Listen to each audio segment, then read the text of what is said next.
Pessoal, vamos agora para o nosso sexto quesito e último. Olha só, sexto quesito. Dá uma lida aí. Explicar as leis do circuito paralelo, correto?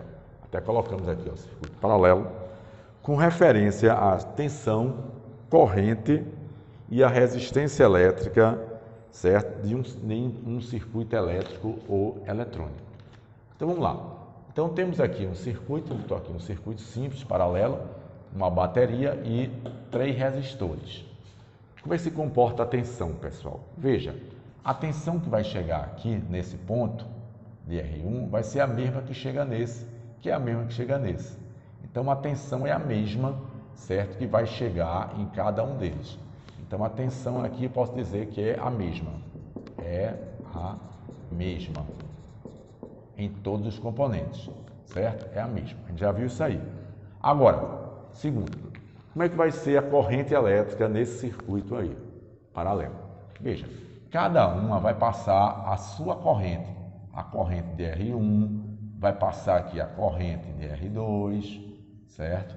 Vai passar a corrente I de R3, vai passar e todas vão se juntar aqui, ó, e depois sai aqui nesse ponto. Então, a soma das correntes de R1, R2 e R3 vai ser aqui a corrente total. Mas o que eu quero dizer a vocês é o seguinte, que cada um vai ter a sua corrente. Essa corrente, que é individual, certo? Cada uma delas irá existir, porque cada uma delas tem a mesma DDP. Então, dependendo do valor do resistor, essa corrente pode modificar. Mas, veja só, observação. Se R1 é igual a R2, que é igual a R3, o que é que isso implica? Implica no seguinte, que a corrente de R1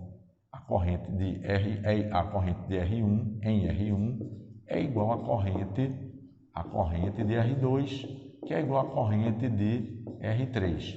Por quê? Porque a resistência e os valores ômicos são iguais, ok? Agora, se elas forem diferentes, cada um vai ter a sua corrente. Então, se R1 é diferente, valor ômico de R2, e R2 é diferente, valor ômico de R3, o que é que vai acontecer? Implica que a corrente, o valor da corrente de R1, certo? Em ampere, será diferente da corrente de R2. Claro, né? Por exemplo, você tem uma lâmpada de 60 watts, uma de 40, uma de 100, cada um tem uma resistência diferente, então cada uma vai ter uma corrente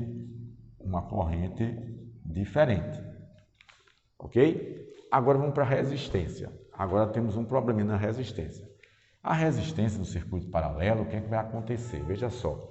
Primeiro, vamos supor o seguinte, aqui tem 3 resistências.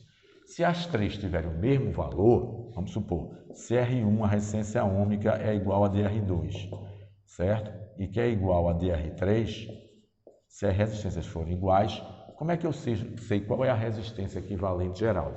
Simplesmente eu posso pegar o valor de uma delas, por exemplo, de R3, qualquer uma, e dividir pelo número de resistências.